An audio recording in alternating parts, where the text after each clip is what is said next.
बहुत समय पहले की बात है। एक छोटे से गांव में रूपा नाम की एक रूपमती और शांत स्वभाव की लड़की रहती थी। वो बहुत सीधी सादी थी, लेकिन उसके घर वाले अक्सर उदास रहते थे क्योंकि रूपा के साथ एक अजीब घटना घटती थी।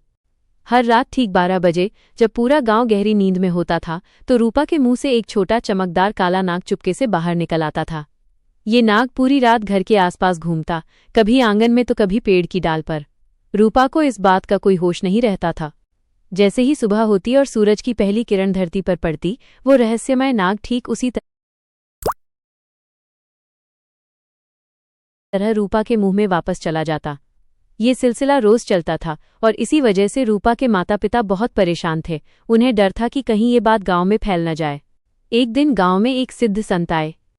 रूपा की मां ने हिम्मत करके संत को अपनी बेटी का दुख बताया। संत ने ध्यान लगाकर सब कुछ देखा और मुस्कुराते हुए कहा, बेटी, ये कोई साधारण नाग नहीं है। यह नाग तुम्हारे पिछले जन्म का एक अटूट बंधन है। यह नाग असल में तुम्हारी रक्षा करने वाली एक दैवीय शक्ति है जो नाग रूप में तुम्हारे भीतर रहती है।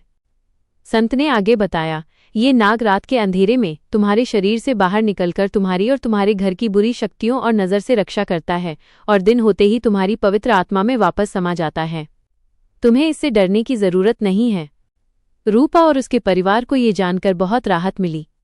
उन्होंने संत का धन्यवाद किया और उस दिन के बाद से रूपा को उस नाग के आने जाने से कोई डर नहीं लगा। इस कहानी से गांव वालों को ये सीख मिली कि जो चीज़ें हमें अजीब या डरावनी लगती हैं, उनका वास्तविक कारण अक्सर बहुत गहरा और रहस्यमय होता है। रूपा अब डरने के बजाय खुद को भाग्यशाली मानती थी कि उसके पास एक ऐसी अनूठी और रहस्यमय रक्षक शक्ति थी